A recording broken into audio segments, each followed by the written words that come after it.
అల్లు అర్జున్ అరెస్ట్‌తో ఇండస్ట్రీలో ఏం జరుగుతుందో తెలియట్లేదు కానీ, రాజకీయాల్లో మాత్రం ఊహించని విధంగా మార్పులు జరుగుతున్నాయి. అల్లు అర్జున్ అరెస్ట్‌కి సంబంధించి ఒక్కసారిగా ఏపీ, తెలంగాణ రాజకీయాల్లో విస్తృతంగా మార్పులు జరుగుతున్నాయి. అల్లు అర్జున్ అరెస్ట్‌ని రాజకీయ పార్టీలన్నీ కూడా ఎవరికి తగ్గట్టుగా వాళ్ళు వాడుకుంటూ వస్తున్నారు. తెలంగాణకి సంబంధించి కాంగ్రెస్ పార్టీ పైన విస్తృతంగా విమర్శలు చేస్తున్నారు ఇటు బీజేపీ, బీఆర్ఎస్. అయితే రేవంత్ రెడ్డి పేరు మర్చిపోయాడనే కారణంగానే అల్లు అర్జున్ అరెస్ట్ చేశారని చెప్పేసి కేటీఆర్ పదే పదే మాట్లాడుతూ వస్తున్నారు. దాన్ని రాజకీయ కోణంగా వాడుకోవాలని, ప్రజల్లో ప్రభుత్వం మీద వ్యతిరేకత తీసుకురావాలని చెప్పేసి బీఆర్ఎస్ పార్టీ ఊహించుకుంటూ వస్తుంది. ఇక మరోవైపు ఏపీకి సంబంధించి చూసుకుంటే అల్లు అర్జున్ని వైసీపీ పార్టీ మరింత దగ్గర చేసుకుంటూ ఉంది. ఇప్పటికే అల్లు అర్జున్ అరెస్ట్ని ఖండిస్తూ వైసీపీ అధినేత జగన్మోహన్ రెడ్డి ట్వీట్ కూడా చేశారు. ఆయన్ని అక్రమంగా, అనవసరంగా అరెస్ట్ చేస్తూ వస్తున్నారని చెప్పేసి ఆయన ఆగ్రహం వ్యక్తం చేస్తూ వస్తున్నారు. దాంతోపాటు ఇప్పటికే వైసీపీ నేతలందరూ కూడా అల్లు అర్జున్కి సపోర్టుగా ఏపీ ప్రభుత్వం పైన, అలాగే తెలంగాణ ప్రభుత్వం పైన కూడా ఘాటుగా వ్యాఖ్యలు చేస్తూ వచ్చారు. అయితే ఇప్పుడు ఇదే రాజకీయ పరంగా కొత్త చర్చనీయాంశంగా మారింది. గతంలో ఎన్నికలకు సంబంధించి తన మిత్రుడైన వైసీపీ అభ్యర్థి శిల్పా రవికి మద్దతుగా అల్లు అర్జున్ ప్రచారం చేశారు.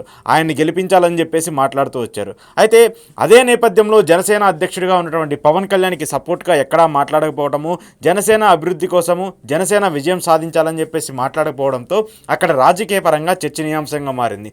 ఇప్పుడు అప్పటి నుంచి ఇప్పటి వరకు ఈ రాజకీయ అంశాన్ని తెర మీదకు తెస్తూనే ఉన్నారు మెగా అభిమానులు. అయితే ఇటీవల అల్లు అర్జున్ జైలుకు వెళ్ళినటువంటి సంగతి తెలిసిన తర్వాత సోషల్ మీడియాలో మెగా అభిమానులు సంబరాలు చేసుకుంటూ ఉన్నారు. అల్లు అర్జున్కి వ్యతిరేకంగా పోస్టులు పెడుతూ వచ్చారు.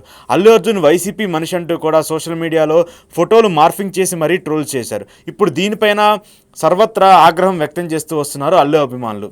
ఇక మరోవైపు అల్లు అర్జున్ జైలు నుంచి వచ్చిన తర్వాత అల్లు అర్జున్ని అందరూ పరామర్శిస్తూ వస్తున్నారు. ఇటు సినీ పెద్దలు కావచ్చు, అలాగే రాజకీయ ప్రముఖులు కావచ్చు, అల్లు అర్జున్ ఇంటికి వెళ్ళి తనకి సంఘీభావం తెలియజేస్తూ వస్తున్నారు. అయితే ఇదే నేపథ్యంలో అల్లు అర్జున్ మెగా కుటుంబానికి సంబంధించినటువంటి చిరంజీవి, నాగబాబుని కలిశారు. కానీ పవన్ కళ్యాణ్ మాత్రం ఎక్కడా కలవలేదు. పవన్ కళ్యాణ్ కలిసేందుకు కూడా ప్రయత్నించలేదు అంటూ కూడా కొంత సమాచారం అందుతుంది. అయితే పవన్ కళ్యాణ్కి అల్లు అర్జున్ మధ్య కొంత విభేదాలు ఉన్నాయని చెప్పేసి సోషల్ మీడియాలో ప్రచారం జరుగుతున్నప్పటికీ వాటి మీద సరైన ఆధారాలు అయితే ఎక్కడా కనిపించట్లేదు.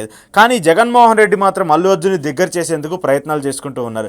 జగన్మోహన్ రెడ్డి అల్లు అర్జున్కి సంబంధించి ప్రతిసారి కూడా ఆయన మాట్లాడుతూ వస్తున్నారు. మొన్న అరెస్ట్ జరిగినటువంటి నేపథ్యంలో వైసీపీ శ్రేణులందరూ, అలాగే వైసీపీకి సంబంధించిన నేతలందరూ కూడా అల్లు అర్జున్గా సపోర్ట్గా మాట్లాడటంతో మళ్ళీ అల్లు అర్జున్ని దగ్గర చేసుకునే ప్రయత్నం వైసీపీ చేస్తుందని చెప్తూ ఉన్నారు. ఇక మరోవైపు అల్లు అర్జున్ అమరావతికి రాబోతున్నట్టు, తాడేపల్లిలో జగన్మోహన్ రెడ్డిని కలుస్తారంటూ కూడా సోషల్ మీడియాలో కొంతమంది పోస్టులు పెట్టి చక్కర్లు కొట్టే విధంగా ప్రయత్నిస్తూ ఉన్నారు.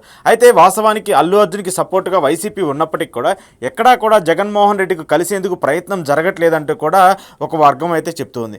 అయితే అల్లు అర్జున్ జగన్ని కలుస్తారని చెప్పేసి సోషల్ మీడియాలో పోస్టులు రావడంతో ఇప్పుడు సర్వత్రా ఆసక్తిగా మారింది. ఎందుకంటే మొన్న జైలుకి వెళ్ళినప్పుడు అల్లు అర్జున్కి సపోర్టుగా వైసీపీ నిలబడడంతో దానికి కృతజ్ఞత తెలపడానికి అల్లు అర్జున్ అమరావతికి వస్తున్నారని చెప్పేసి చెప్తూ ఉన్నారు. మరి ఇది వాస్తవమా అవాస్తవమా అయినప్పటికీ కూడా సోషల్ మీడియాలో మాత్రము వైసీపీకి మద్దతుగా అల్లు అర్జున్ అభిమానులకు మద్దతుగా వైసీపీ కార్యకర్తలు కూడా పోస్టులు పెడుతూ వాళ్ళిద్దరికీ సపోర్ట్గా ఉండటము ఇప్పుడు రాజకీయాల్లో ఏం జరుగుతుంది అనే దానికి ఒక కొత్త చర్చనీయాంశంగా మారింది.